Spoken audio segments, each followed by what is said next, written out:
Kina dan Kevin baru kembali ke kota Zaun sebulan yang lalu. Sekarang mereka menyewa apartemen setengah tua berlantai 2, lengkap dengan halaman depan dan halaman belakang. Pemilik asli apartemen menanam bunga dan sayuran di halaman depan dan halaman belakang untuk menarik penyewa. Kina memutuskan untuk menyewa apartemen ini karena terasa seperti rumah sendiri. Di ruang tamu, seekor kucing hitam kecil berbaring di sofa. Melihat majikannya kembali, berbaring dengan malas dan mengeong, meow, kemudian menutup mata dan tertidur. Mata Clayton berbinar, dia menarik Kina ke sofa. Dia menunjuk kucing hitam kecil di sofa dan menatap Kina, seolah bertanya apakah dia boleh menyentuhnya. Sayang, kamu suka anak kucing, namanya Blackie. Kina tersenyum dan membawa kucing hitam kecil itu ke depannya. Dia dan Kevin menemui anak kucing ini setelah tinggal di sini beberapa waktu. Saat itu, hujan deras di tengah malam, mendengar ada kucing yang mengeong di luar. Tetapi terus mengeong, membuat dia tidak bisa tidur. Jadi dia turun untuk memeriksanya, lalu menemukan seekor kucing kecil entah dari mana, terbaring sekarat di dekat pintu. Akhirnya, dia mengambil kucing kecil dan meminta Kevin untuk menyembuhkan kucing kecil itu. Pada saat itu, Kevin sangat tertekan dan mengatakan bahwa dokter jenius yang langka dianggap sebagai dokter hewan. Setelah Blackie pulih, Kina memeliharanya. Clayton selalu menyukai anak kucing.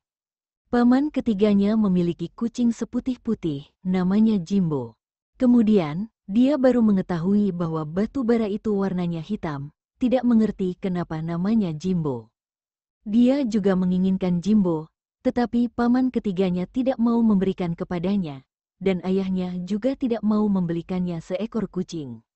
Kina, anak kecil biasanya tidur siang, nanti kamu ajak si kecil tidur siang. Kevin menuangkan 2 cangkir teh buah spesial dan meletakkannya di atas meja teh, berkata padanya. Baik, dia mengambil secangkir teh bunga dan buah dingin untuk si kecil. Sayang, teh buah ini disiapkan khusus oleh paman Kevin, ini sangat lezat, coba saja. Clayton awalnya juga merasa sedikit haus, meskipun dia mendengar bahwa itu dibuat oleh Kevin, tetapi karena Kina memberikannya pada dirinya, jadi dia tidak menolak. Mengambil cangkir dan menyesapnya, rasanya asam dan manis, sangat harum dan lezat, agak dingin, dan cocok untuk diminum di musim panas. Teh buah ini 100 kali lebih enak daripada jus yang dibuat oleh ahli gizi di rumah mereka. Setelah minum teh buah, dia mengeluarkan banyak uang dari ranselnya dan memasukkannya ke tangan Kina. Sayang, dari mana kamu mendapatkan begitu banyak uang? Kina bertanya dengan heran. Si kecil memasukkan uang itu ke tangannya, dan itu mungkin ada sekitar 20 hingga 40 juta. Dia keluar sendirian, jadi pasti akan membawa uang tunai. Kevin menyambar ransel si kecil dan mengeluarkan isinya. Itu adalah satu set pakaian anak-anak, memikirkan sebelumnya saat Kina di restoran. Kemudian mengatakan kepada dirinya tentang apa yang dikatakan kepala pelayan kepada si kecil. Tiba-tiba menebak apa yang sedang terjadi. Anak kecil, kamu kabur dari rumah? Kevin bertanya dengan acuh tak acuh. Kina, Clayton melototinya dengan marah. Dia sangat benci pria ini. Kebenciannya melebihi ayahnya, sekilas langsung bisa melihat rahasianya, dan sangat benci saat berbicara. Kevin, bukankah ada hal yang mau kamu urus? Pergilah. Merasa si kecil itu tidak bahagia, Kina dengan cepat mengusir Kevin meskipun si kecil kabur dari rumah. Tetapi saat di restoran sebelumnya, kepala pelayan sudah mengetahuinya dan bahkan setuju untuk membiarkan dia tinggal di luar selama beberapa hari. Dari penuturan kepala pelayan, diperkirakan si kecil ini kabur dari rumah karena tidak mau masuk taman kanak-kanak. Pergi ke taman kanak-kanak. Jika masuk taman kanak-kanak pada usia 4 tahun, Claytonnya pasti sudah berada di kelas menengah saat sekolah dimulai. Tidak tahu seperti apa penampilan Claytonnya sekarang. Semakin Kina memikirkannya, semakin merasa sedih. Saat itu, dia mengira dirinya tidak akan hidup lagi. makanya dia memohon kepada Kevin untuk membawanya pergi. Pada saat itu, dia berpikir jika dirinya benar-benar mati, selama Ezra tidak dapat menemukan tubuhnya, Ezra akan berpikir bahwa dia masih hidup dan tidak akan melakukan hal-hal ekstrim. Masih ada setengah tahun, asalkan setengah tahun ini berlalu, maka dia sudah bisa kembali. Clayton tidak tahu mengapa Kina tiba-tiba memeluk dirinya dengan erat. Penampilannya tampak sedih, ini membuat Clayton merasa sedih. Dia membenamkan wajahnya ke pelukan Kina dan berpikir dalam hati. Dia adalah ibunya, kan? Meskipun rambutnya telah dipotong pendek dan wajahnya sedikit lebih kurus dari yang ada di bantal kecilnya, membuat dia mengira dia adalah ibunya. Paman ketiga bilang ibu telah pergi ke tempat yang jauh, dan dia tahu bahwa tempat yang jauh berarti sudah meninggal. Jika dia adalah ibu, mengapa dia tidak pulang untuk menemuinya? Mengapa ayah tidak lagi dengannya? Sayang, aku akan membawamu ke lantai atas untuk tidur siang. Setelah minum secangkir teh buah, menenangkan emosinya, Kina berkata kepadanya sambil tersenyum. Clayton menatapnya cukup lama, lalu perlahan mengangguk. Naik ke atas dan kembali ke kamar Kina. Dia mengeluarkan pena dan memonya, kemudian menulis sebuah kalimat kepada Kina. "Siapa namamu?" Dia mendengar dokter itu memanggil, "Kina." Kina tercengang, lalu mengambil pena dari tangannya dan menulis namanya, Kina Libra. Setelah Clayton melihatnya, seketika langsung melemparkan dirinya ke dalam pelukan Kina dan menangis. Dia benar-benar ibu. Dia mendengar paman ketiganya bilang ibunya bernama Kina Libra, dan ayahnya bernama Mami Kina, Kina.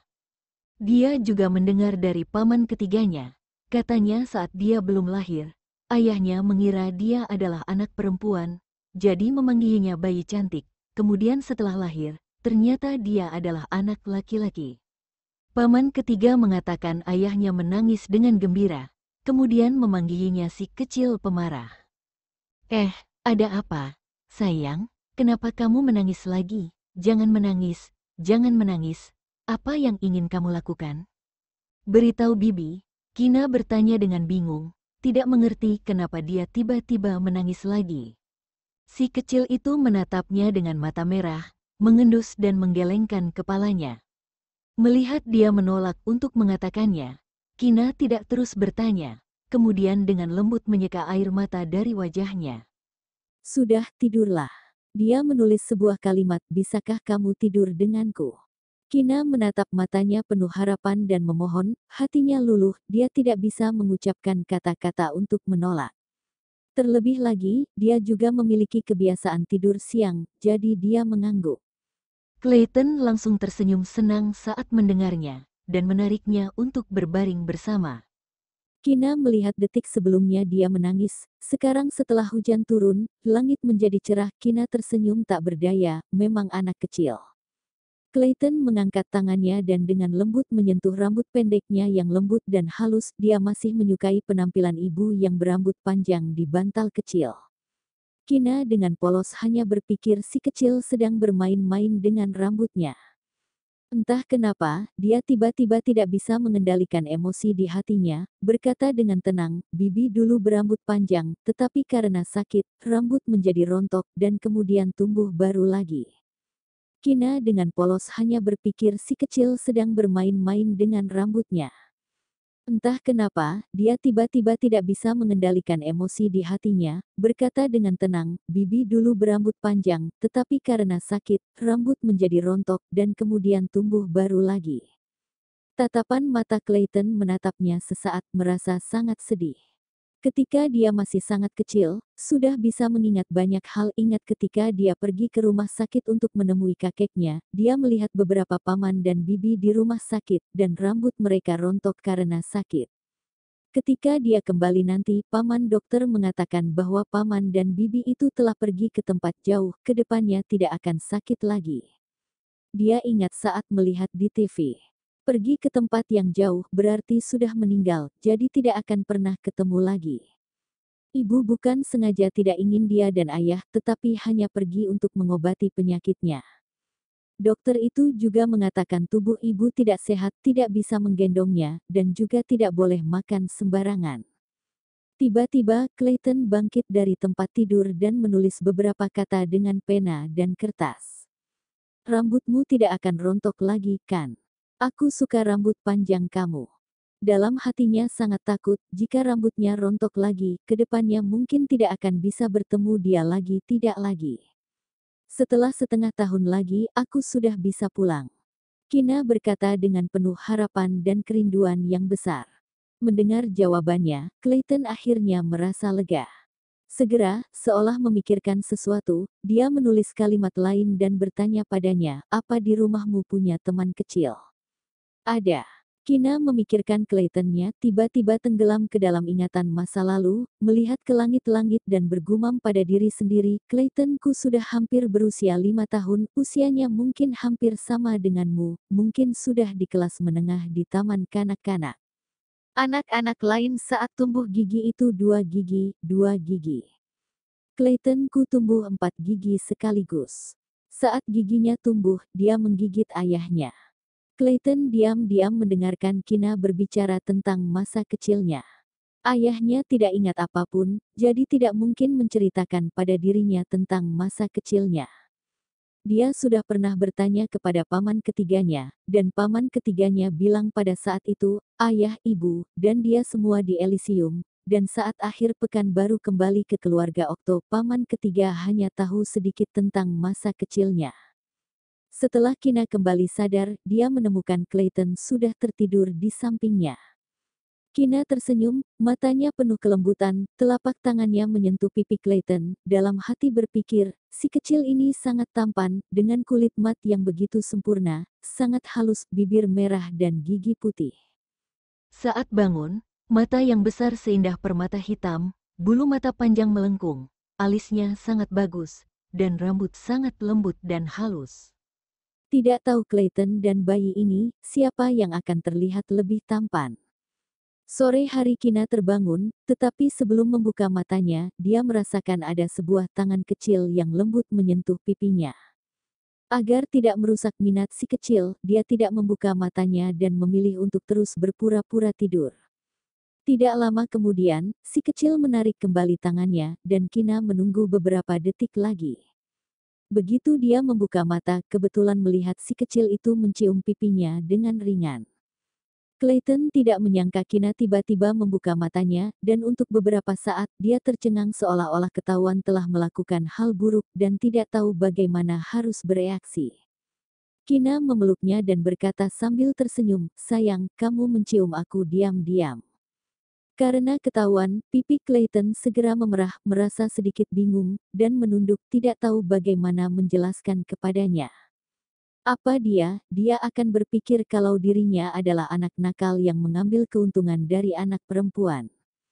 Kina memandang si kecil itu yang begitu gugup, lalu berkata sambil tersenyum. Kamu mencium aku diam-diam, aku harus membalas ciuman ini, kalau tidak, aku akan rugi. Setelah selesai berbicara, dia mencium pipi lembut si kecil. Clayton yang berada di pelukannya, tertegun lagi, menyentuh tempat yang dia cium dengan tangan kecilnya, sedikit tidak bisa percaya. Ibu tidak hanya memeluknya, tetapi juga menciumnya. Baiklah, sayang bangun, kita masak makanan untuk malam ini. Kina melirik waktu, sudah lewat jam 4 sore. Si kecil dengan cepat melepaskan diri dari pelukannya dan menulis sebuah kalimat. Kamu bisa memasak? Bisa. Aku bisa memasak banyak macam. Kina turun dari tempat tidur, berjongkok di depan si kecil dan membantunya memakaikan sepatu di kakinya. Clayton sangat senang saat mendengarnya, dia belum pernah memakan masakan buatan ibu. Ayo, aku akan membawamu pergi menyikat gigi.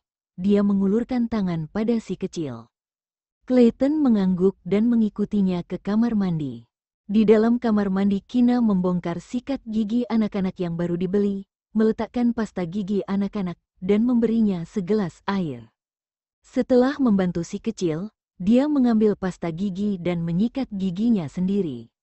Sambil menyikat gigi, Clayton menatap Kina yang berdiri di samping yang juga sedang menggosok gigi dari waktu ke waktu, dan merasa sangat bahagia. Memikirkan bisa tidur dengannya di masa depan dan menyikat gigi bersama, si kecil bahkan lebih bahagia. Setelah menyikat gigi dan mencuci muka, Kina membawa Clayton ke bawah. Dia mengambil keranjang sayur dari dapur, berjalan keluar dari apartemen, dan membawa Clayton ke ladang sayur di halaman belakang. "Sayang, kamu ingin makan sayur apa?" Kina bertanya kepada Clayton, menunjuk ke petak sayuran. Dia tidak tahu cara menanam sayur. Kevin yang mengundang orang di sekitar untuk merawat sayuran ini. Sekarang musim panas, 5 atau 6 jenis sayuran hijau, serta beberapa jenis melon dan buah-buahan, ditanam. Di masa lalu, dia dan Kevin akan meminta tukang kebun sayur untuk mengambil beberapa untuk dimakan saat mereka tidak bisa makan habis. Clayton melihat ke area sepetak hijau dan merasa sangat aneh dan penasaran. Beberapa tanaman hijau memiliki bunga kuning kecil, dan ada beberapa ekor lebah, beberapa tumbuh seperti rumput, dan beberapa tidak ada bunga yang mekar. Dan tumbuh seperti sulur, merambat ke atas rak, kemudian tumbuh sesuatu yang sangat panjang. Ada juga seperti pohon kecil, tetapi tidak setinggi dia, dan tumbuh sebuah pisang yang berwarna ungu, dan juga melon yang berduri. Semua tampak sangat lezat. Dia menunjuk terong, sawi dengan bunga kuning kecil, dan kacang panjang, lalu ragu-ragu sejenak kemudian menunjuk tanaman yang tampak seperti rumput kangkung. "Sayang, kita makan satu persatu, boleh? Jika masak terlalu banyak, nanti tidak habis." Kina melihat dia menunjuk hampir seluruh sayuran di kebun sayur, merasa sedikit lucu dan berdiskusi dengannya. Umumnya, anak-anak sepertinya tidak begitu menyukai sayuran, tapi tidak disangka si kecil ini sangat menyukai sayuran.